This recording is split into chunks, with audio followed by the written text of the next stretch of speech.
আসসালামু আলাইকুম। আজকে আপনাদেরকে দেখাবো আমাদের বাড়ির পাশে যে এই রাস্তাটি কাজ চলতেছে এবং কিভাবে কাজ করতেছে বা কিরকম হচ্ছে তাই আপনাদের কাছে শেয়ার করব। বেশ কয়েক বছর হলো এই রাস্তাটি এভাবেই পড়ে আছে। তবে এই রাস্তা দিয়ে অনেক স্কুলের ছাত্রছাত্রী এবং গ্রামবাসী চলাচল করে। আমাদের গ্রামের যারাই আছে তারা এই রাস্তা দিয়েই চলাচল করে। বেশিরভাগই রাস্তাটি ঠিক করার প্রয়োজন ছিল যে স্কুলের পোলাপাইন বা ছাত্রছাত্রী যারাই আছে তারা আসা যাওয়া অনেকটা সমস্যা হচ্ছিল। এই সিজনে যদি সমস্যা না হয় অনেক সময় বৃষ্টি হলে দেখা যাচ্ছে যে এখানে লোদ কাদা হয়ে যায়। বেশ কয়েকটি ভিডিও বানিয়েছিলাম আমি এই রাস্তাটিকে ঘিরে, কারণ রাস্তাটি বৃষ্টি আসলে এতটাই লোদ কাদা হয়। যদিও রাস্তাটি একটু পাকা, মানে পাকার উপরে সোলিংটা উঠে গেছে, শুধু ইটের সোলিংটা রয়ে গেছে। এই যে দেখতে পাচ্ছেন এই পাশে ইটের সোলিংটা রয়ে গেছে।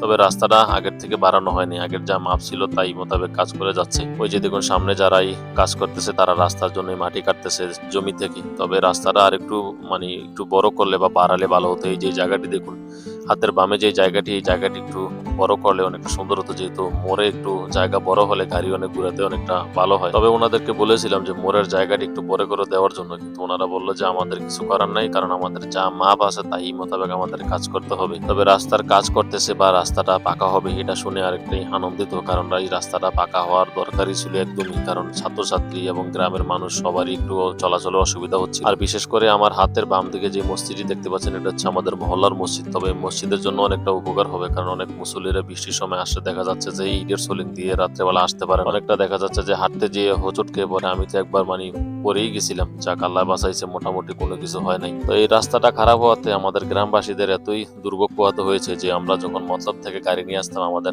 চেয়ারম্যান বাড়ির মোড়ে নামাই দিত, তখন অনেক সময় গাড়ির ড্রাইভারদের সাথে গ্রামবাসীর তর্ক বিতর্ক বেঁধে যেত এবং বললে আসলে ভিতরে আসলেও দেখা যাচ্ছে যে 10 টাকার ভাড়া ওনারা 40 টাকা নিতে। যদিও কিছু ড্রাইভার ঢুকতে চাইতো এই রাস্তা দিয়ে, কিন্তু অনেক ড্রাইভার আছে যে আগে থেকে বলতো যে আমরা ওই ভাঙা রাস্তায় যাবো না, ওই পর্যন্ত আপনারা ওই চেয়ারম্যান বাড়ির মোড় ওই পর্যন্ত আপনারা গিয়ে নেমে যেতে হবে। যেমনই হোক আসলে রাস্তার কাজটা চলতেছে বা মোটামুটি গ্রামের সবাই খুশি যে রাস্তাটা পাকা হবে, আর কোনো দুর্ভোগ থাকবে না, সবাই সুন্দরভাবে গাড়ি দিয়ে যাতায়াত করতে পারবে। আর এই রাস্তাটি আমাদের বাড়ির থেকে একদমই খুব নিকটে, বাড়ি থেকে এক পা দিলেই আমাদের রাস্তায় পড়ে। আর আমাদের জন্য অনেকটা ভালো হবে যখন রাস্তাটা পাকা হবে। দেখা যাচ্ছে তবে রাস্তার এই কাজগুলো যারা করতেছে আসলে ওনারা খুব ভালো লোক এবং খুব পরিশ্রমী। সেই যে সকালে নেমে কাজ শুরু করে বিকাল 5টা 5:30 পর্যন্ত কাজ করে একটা। যদিও কাজগুলো দেখতে অনেকটা সুন্দর, কিন্তু করতে গেলে অনেকটাই পরিশ্রমী। মাঝে মধ্যে ওনাদের সাথে আর এই যে আমার হাতের বাম পাশে যে ওয়ালটা দেখতে পাচ্ছেন এটাই হচ্ছে আমাদের বাড়ি। তাহলে চিন্তা করুন যে আমাদের বাড়ি থেকে রাস্তাটা কতটুকু দূর। তবে অবশেষে গ্রামবাসী অনেক খুশি যে নতুন করে রাস্তাটা আবার পাকা হতে যাচ্ছে।